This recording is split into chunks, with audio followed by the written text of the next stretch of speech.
I'm here in Montana to meet people that are trying to better their lives with hard rock mining. But not every underground mine is viable for a miner on a budget. It takes good research and assessment. But is this possible for the total novice? I'm about to show you how. I'm going to meet two brothers, Drew and Ross. They reached out to me because their mother passed away and they inherited this gold mine and they have no idea what to do with it. They're East Coast city slickers whose mine is outside of Sheridan, a region that's produced over $60 million of gold in today's money. All the heartache. These New Yorkers have no gold experience. Can I get you a drink? Sure. But have an incredible opportunity and dream to reopen their family mine. Never gets old when you see a pan full of gold. Gold! Gold! Hey, well done. Oh, thank you so much. I love that song. Oh, thank you, thank you. I was just thinking of my mom and, you know, what it was like for her growing up in this area. Your first time to Montana? Yeah, this is the furthest I've ever been out this way. This is beautiful. This is amazing. So tell me your story. It was your grandparents that started the mine? Yeah. Is that correct? Yeah, that's right. Our Carl, our grandfather, in 1932, he bought it for 50 bucks. The brothers' grandfather, Carl Unn, immigrated from Norway in the early 1900s. In 1932, he bought a 14-acre hard rock claim just outside Sheridan. He worked it with his young family, including his daughter, Ross and Drew's mother, for 8 years, but was killed in action during World War II, and the mine has been abandoned ever since. If you guys own it now, what do you guys want out of this? I'd like to see if it's feasible to actually mine it or determine the value of it. And this is an opportunity to bring in more cash to make their life sweeter. Our older brother passed on recently, and we realize now is the time. Maybe I can help you. We love that. The first thing, let's go look at it. We have to try to figure out, is this doable? Is it viable? Is it economical? And I suppose we're going to find out what these guys are made of.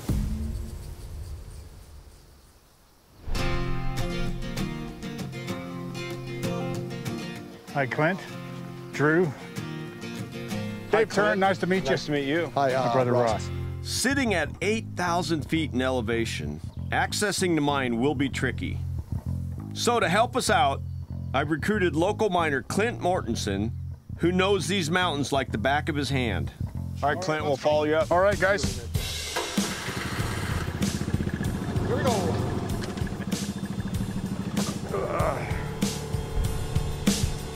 Hold on. Pretty bad road, isn't it? Yeah, this isn't really a road. Yeah. Getting close. All It's right. a little bit of homecoming for you boys.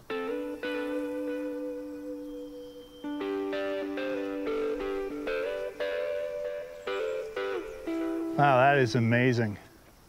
This is the first time Ross and Drew have laid eyes on the mine and the cabin where their mom lived. Oh my God. Wow, Ross, just look at this. Yeah, huh? We're here. Yeah, this is where Carl, Mom, Yeah. Grandma spent their time while they worked the mine. Oh, it's really amazing. Still here. It's almost like they're coming home.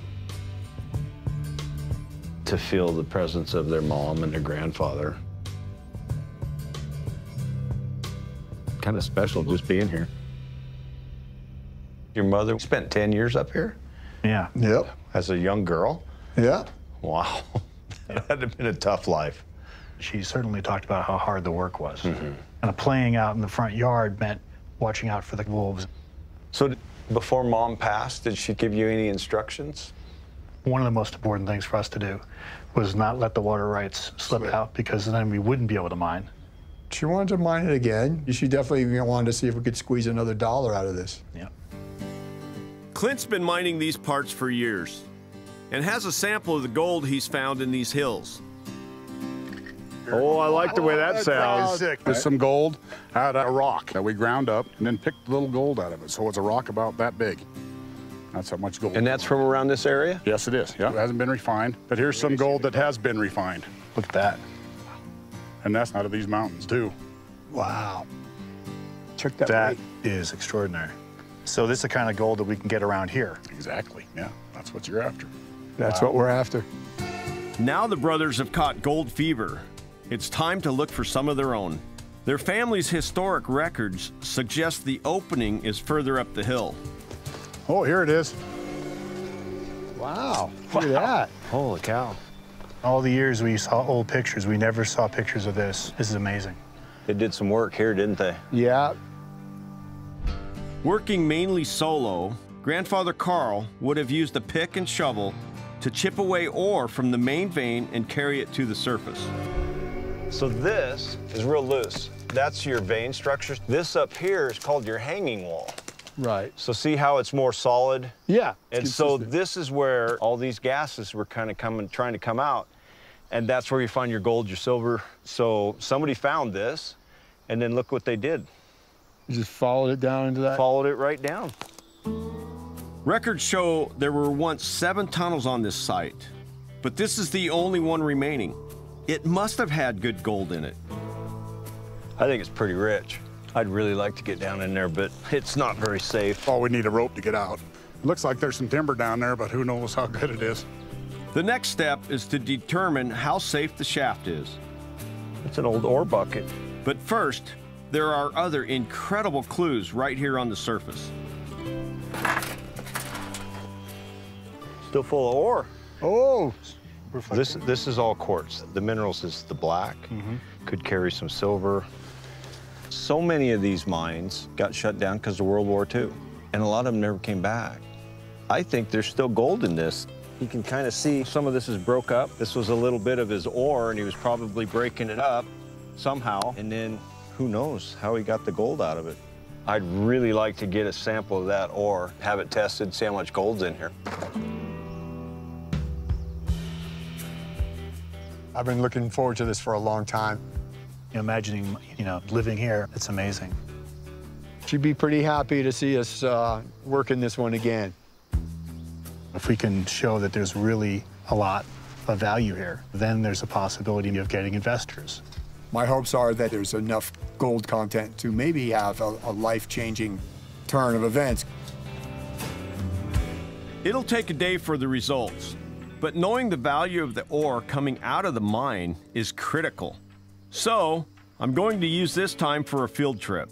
Got a contact in Wairika, and they're developing a mine. If I could get some information from them, kind of like how much money does it cost to develop a mine like that? Would be good information for Ross and Drew.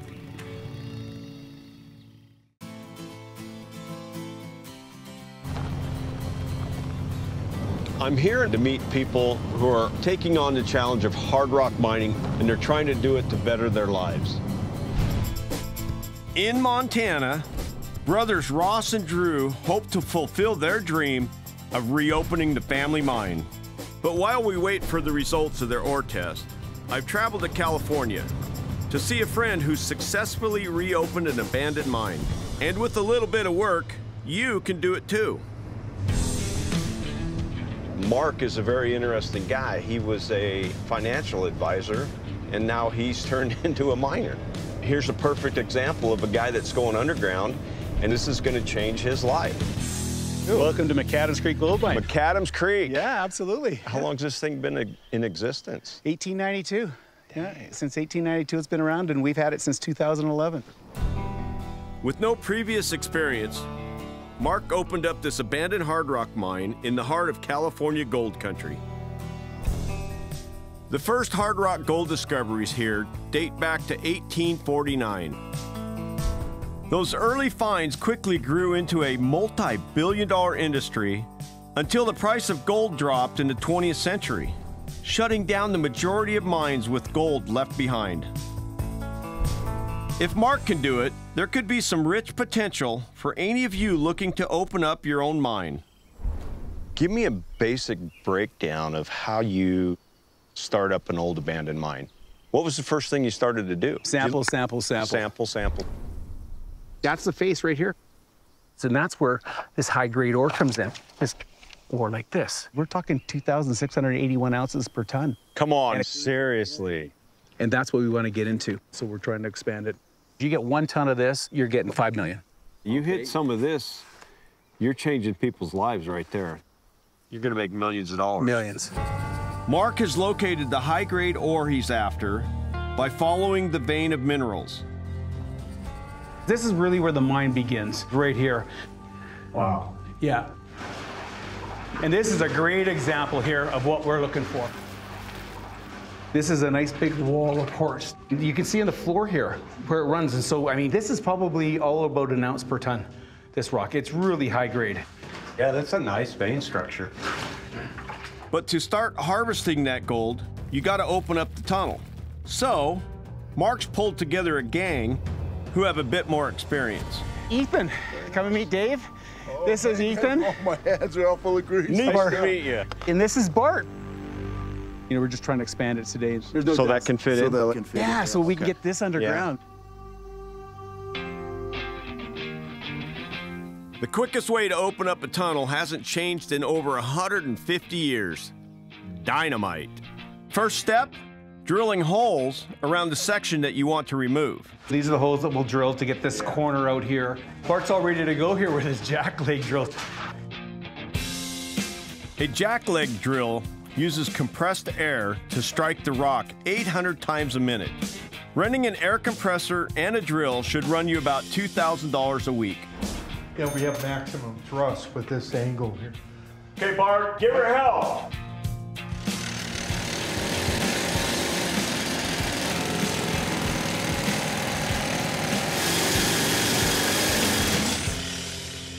$1892, they didn't have that jackleg drill.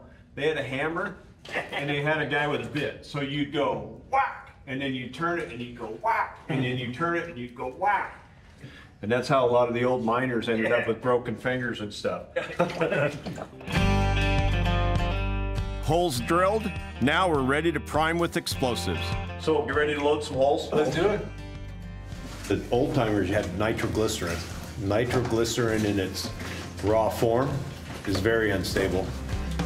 Costing less than $3 a stick, modern dynamite is safer and more stable. How many sticks of dynamite we're going to use? 45 stick. You'd stick it in here like this. You can tell Dave's done this before. We're gonna be doing 23 pounds of explosive today. That's the real deal. That's a good size shot. This is mining. This is mining at its best. You might want to cover your ears.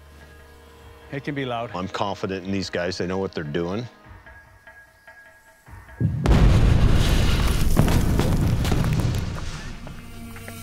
There you go. That'll make your heart stand up. Nice job, Bart. This is kind of like what we're looking for right here with the host rock and the quartz. This is the rock that'll pay our bills, and it's about 1/4 ounce per ton. Yep. 1/4 ounce a ton means they just made 500 bucks. Enough to keep them blasting towards the high grade. You can't go wrong with owning gold, so the best way to own gold is have a gold mine. A lot of people have great, great properties, but you need guys that got the experience. You need a Bart. I mean, really, it's 4 guys, but they're doing it on a very small scale. There's still gold there. In the flash of a piece of dynamite, you could be rich. They hit one pocket, they could all retire. Oh my gosh, I've got to go back and talk to Ross and Drew. In order for them to move forward, we've got to get in that tunnel somehow. Figure out how far in they went, what the vein structure looks like. Then we can start making good decisions.